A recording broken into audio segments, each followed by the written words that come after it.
Conversation is caused by triggers. Tea is a trigger, a remedy, a cause for sharing. I have people drink tea with me. As strangers, they share more than you would expect. It's comforting to know what tea can do as a remedy, as therapy. I refer to this as the Coronation Street effect. Classic soap opera protocol instructs that the kettle is put on in the event of any disruption or upset. There is a reliance on tea not only as a social comfort but as a personal source of fortune or misfortune. Tea is read to tell your fortune. The language of imagery is interpreted from what is seen at the bottom of the mug, but interpretation disrupts the validity of what we are told to be our fate. What is one person's ship is another dragon with a top hat. Ship, successful journey. Dragon, unforeseen changes, trouble. And herein lies the problem. There is, however, opportunity for trickery here. As the host, the situation is under my control, and as a therapist or fortune teller, I have the opportunity to manipulate results in order to encourage a specific response. Remember, fortune telling, or any offering for that matter, can enable conspiracy. But unlike many who offer, I do not charge for my service, I just corrupt. There is a conspiracy around language that begins with reversal. What the Beatles made famous in the 1960s was a trend of reverse sound recordings. On the 1966 album Revolver, there are sections of the track which have been inserted backwards, a technique known as backmasking. Reverse tracks were interpreted with claims of secret or satanic messages being hidden within them. In 1969, DJ Russ Gibb began rumours that Beatles band member Paul McCartney had died, claiming the Beatles track Revolution 9 had the message "Turn me on, dead man," and track "I'm so tired" told Paul his dead man miss him, both when heard in reverse. Like Gibb, I often play the conspirator. Conversations I have over tea with others are recorded and then reversed. The reverse recordings are interpreted and transcribed. This language becomes my model. As interpreted language, the words I use are to be trusted by my subjects. If I were to give the transcribed script to an audience along with the reversed audio, they would be likely to find these messages within the sound as I have told them this to be true, although it is arguably nonsense. Placebo is important. I have hosted a hypnosis class where the audio is played in a room, 3 people entering at a time. Each group experiences the room differently, with the lights alternating on and off for each new set of subjects that enter. However, they are unaware of the switch, but again, there is trust.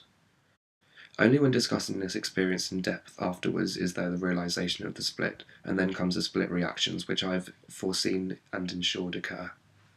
Despite my experiments, I do believe in the sound's hypnotic potential. Much like people find comfort in the sound of rain or whale music or white noise, I find comfort in distortion of language. I look at the transcription as nonsense poetry, as a train of thought, as a monologue.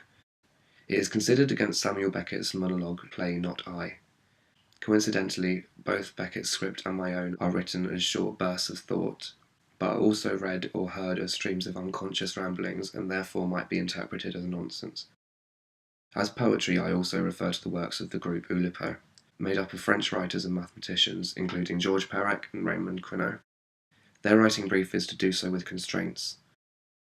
Perec's novel A Void is written entirely without the use of the letter E, the most common letter in the English and French language. Mathematics and structure are also key. The individual words which are taken from my transcription to be used for other works are selected through an analytical process. Unlike Perec, the most commonly occurring elements, words, are kept and also ranked as a set of 54 qualifiers. The ranking structure is represented in various ways. It starts through video, which leads to an image breakdown which produces the code. The implications, structure or coding, and mathematics of language are present. YouTube presenter Michael Stevens' video, The Zipf Mystery, discusses an empirical law, Zipf's law. This law occurs in language and refers to a correlation between the frequency of words used and their rank. It claims whether the most commonly used words are ranked across an entire language or just in one book or article. Almost every time, the second most used word will appear about half as often as the most used, the third 1/3 as often, the fourth 1/4 as often, and so on. Zipf's law says the amount of times a word is used is just proportional to 1 over its rank. On a graph, the distribution is shown as a particular curve. Through a process of analysis, the frequency of word use in both my transcription and Beckett's play are found to follow a similar curve. They may be nonsense and be distortions of everyday spoken language, but in following certain mathematical laws of language structure, are deemed legitimate. From the host's perspective, this helps my argument in gaining initial trust from my subjects when using this language model for social experiments. Experiments begin with language play. I return to triggers and tea. Where imagery of tea leaves can trigger an association response in finding fate and fortune, could these words do the same? As common words, they need no translation to be understood, but with a nonsense background and context affecting their meaning, they can also be understood differently. I place these words and their founding phrases in fortune cookies and they are offered out. They become the fortune information in cookie catchers, they become their own tarot cards. The instructions to such fortune information are decided by me and changed by me. I take some time to focus on gameplay from this, as I can change the rules there too. When I host an anti-games day, the unspoken game playing rules are broken and switched.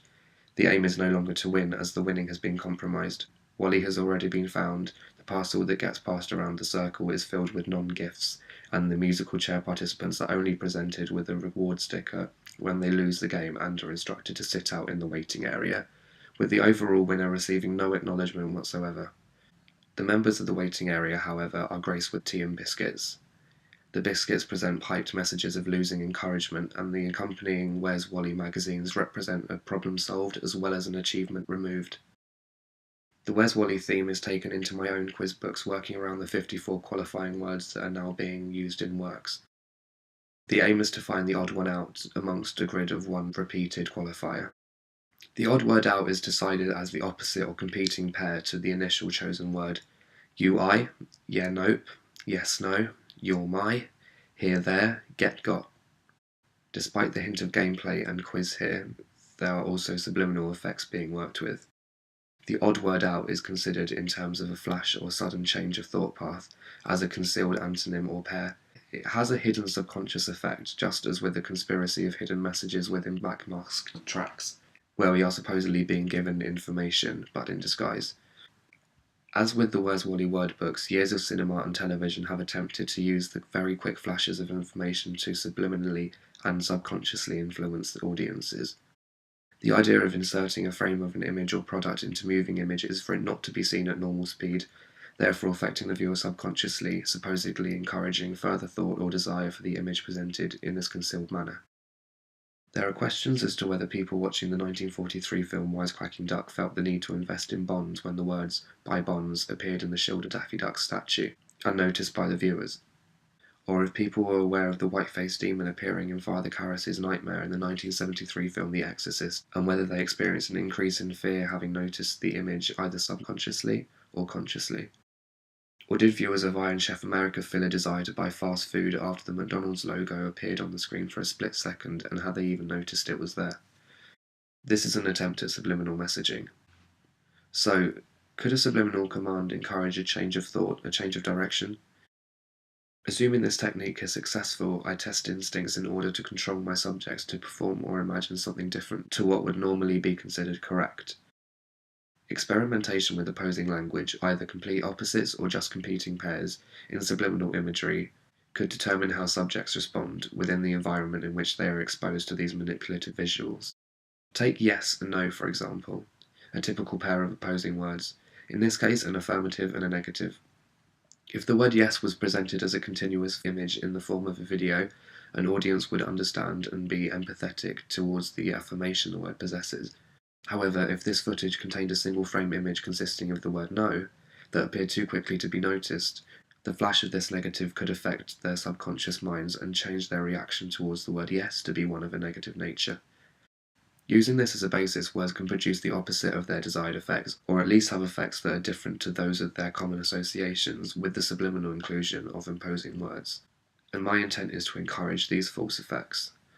My word works are also used as subliminal advertisements, producing emotional responses, and I allow these advertisements to surround the public, the unwilling participants in my ongoing experiments. The opposing words subtly infiltrate spaces and become a living hidden message. And I can become a living, walking word advertisement myself by wearing the words and their opposites on my front and back, respectively. If I and/or others wear these t-shirts in public and become an advert for the emotional associations of language, can we encourage specific responses from the public, especially depending on which side we are seen from, or if both sides are seen? The right positioning can cause optical trickery, much like lenticular images and scanimations, which have been attempted with chosen word pairs, especially when appearing to advertise as lenticular billboards often do. The aim to subliminally advertise is done as an act of informing in a controlled way, which is really no different to selling the image references of tea as something specific, although varied options are possible. This works for image relationship and information too, again similarly to tea reading or tarot reading. Google Images produces images associated with word or words searched. These images become my second model, the next code, the other item of the pair that correlates to the original word. Many interpretations lead to many codes, and my job is to work with them all individually and together. Many of my qualifying words not only create synonymous imagery, but are also homonyms. The sounds the words make have varied spelling options and therefore varied meanings. I corrupt this relationship by matching the spellings to their wrong associated image. They take the form of a picture book, a source of educative information, like a child's word picture book. Trust is required and present here, similarly to my hypnotic reversed audio class, especially when seen as an educative tool. Although there are elements of truth, they have been disrupted. Verbally, the associations ring true, but visually, in terms of spelling, the information is false. And there is my constraint. Where the Oulipo group writes with constraints, I am constrained to some extent to falsify, setting something specific as true, although interpretations are varied, much like a corrupt fortune teller, therapist, conspirator, quizmaster, advertiser would. Not saying the information I give is a lie necessarily, but an adaptation of the truth.